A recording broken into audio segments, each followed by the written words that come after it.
یزید پلید کے سیاہ کارنامے۔ اعلیٰ حضرت پیشوائے اہل سنت امام احمد رضا خان رحمۃ اللہ تعالی علیہ آپ ارشاد فرماتے ہیں، یزید پلید علیہ ما یستحقہ من العزیز المجید قطعا یقیناً و اجماع اہل سنت فاسق و فاجر اور جری علی الکبائر تھا۔ اس قدر پر ائمہ اہل سنت کا اتباق و اتفاق ہے، صرف اس کی تکفیر اور لعن میں اختلاف فرمایا۔ امام احمد بن حنبل رضی اللہ تعالی عنہ اور ان کے اتباع کرنے والے اور موافقین اسے کافر کہتے ہیں اور بتخصیص اس کے نام پر لعن کرتے ہیں، اور آیت کریمہ اس پر سند لاتے ہیں، فَهَلْ عَصَيْتُمْ إِن تَوَلَّيْتُمْ أَن تُفْسِدُوا فِي الْأَرْضِ وَتُقَطِّعُوا أَرْحَامَكُمْ أُولَئِكَ الَّذِينَ لَعَنَهُمُ اللَّهُ فَأَصَمَّهُمْ وَأَعْمَىٰ أَبْصَارَهُمْ۔ ترجمہ: کیا قریب ہے کہ اگر والی ملک ہو تو زمین میں فساد کرو اور اپنے نسبی رشتہ کاٹ دو، یہ ہیں وہ لوگ جن پر اللہ نے لعنت فرمائی اور انہیں بہرا کر دیا اور ان کی آنکھیں پھوڑ دیں۔ پارہ 26 رکوع نمبر 7۔ شک نہیں کہ یزید نے والی ملک ہو کر زمین میں فساد پھیلایا، حرمین طیبین اور خود کعبہ معظمہ روزہ طیبہ کی سخت بے حرمتیاں کی، مسجد کریم میں گھوڑے باندھے، ان کی لید اور پیشاب منبر اطہر پر پڑے، استغفر اللہ۔ 3 دن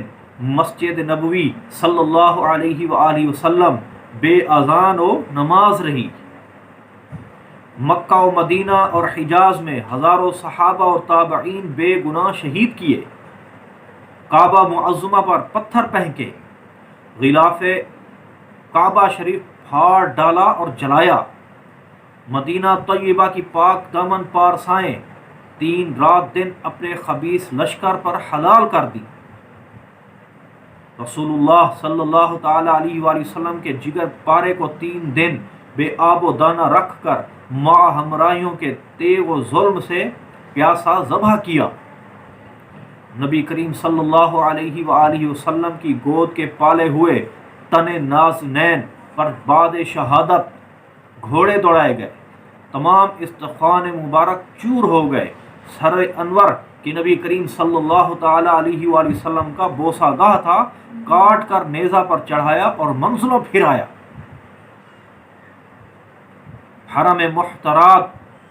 حرم محترم کو قید کیا اور بے حرمتی کے ساتھ اس خبیث کے دربار میں لائے گئے۔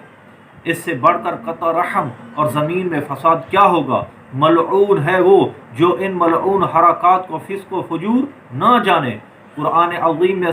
صراحتاً اس پر لعنہم اللہ فرمایا، لہذا امام احمد اور ان کے موافقین اس پر لعنت فرماتے ہیں، اور ہمارے امام اعظم رضی اللہ تعالی عنہ لعن و تکفیر سے احتیاطاً سکوت کہ اس سے فسق و فجور متواتر ہیں، کفر متواتر نہیں، اور بحال احتمال نسوت کبیرہ بھی جائز نہیں، نہ کہ تکفیر اور امسال وعیدات مشروط بعدم توبہ ہیں،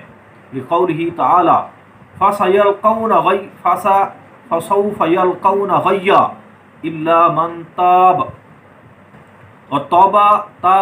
دم غرغرہ مقبول ہے اور اس کے عدم پر جزم نہیں، اور یہی احوط و اسلم ہے، مگر اس کے فسق و فجور سے انکار کرنا اور امام مظلوم پر الزام رکھنا ضروریات مذہب اہل سنت کے خلاف ہے، اور ضلال و بد مذہبی صاف ہے، بلکہ انصافاً یہ اس قلب سے متوثر نہیں۔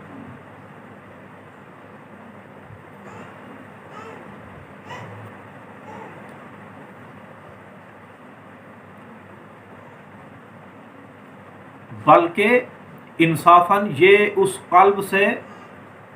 متصور نہیں جس میں محبت سید عالم صلی اللہ تعالی علیہ وآلہ وسلم موجود ہو۔ وَسَيَعْلَمُ الَّذِينَ ظَلَمُوا أَيَّ مُنْقَلَبٍ يَنْقَلِبُونَ۔ اور تحریر فرماتے ہیں یزید پلید بے شک پلید تھا، اور اسے پلید کہنا اور لکھنا جائز ہے، اور اسے رحمت اللہ علیہ نہ کہے گا مگر ناصبی کے اہل بیت رسالت کا دشمن ہے۔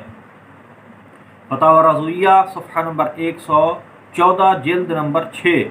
برادران اسلام، جلیل القدر علماء محققین کے بیانات سے خوب اچھی طرح واضح ہو گیا کہ یزید کیسا تھا اور اس نے کیسے کیسے مظالم ڈھائے ہیں، اور یہ بھی ظاہر ہو گیا کہ ہم اسے کیا کہہ سکتے ہیں اور کیا نہیں کہہ سکتے۔ جو لوگ کہ امام الائمہ حضرت سیدنا امام اعظم ابو حنیفہ رضی اللہ تعالی عنہ کے ماننے والے ہیں اور اپنے آپ کو حنفی کہتے ہیں، ان کو چاہیے کہ وہ اپنے امام کے طریقہ پر چلیں، یعنی یزید کے بارے میں لعن و تکفیر سے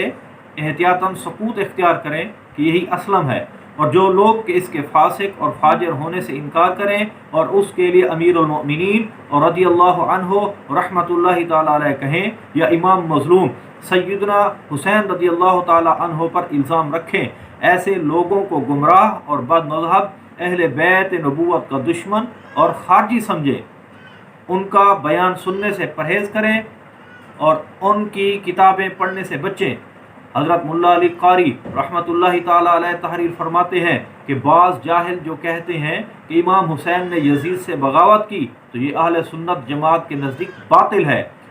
اور اس طرح کی بولی خارجیوں کے ہذیانات میں سے ہیں جو اہل سنت جماعت سے خارج ہیں۔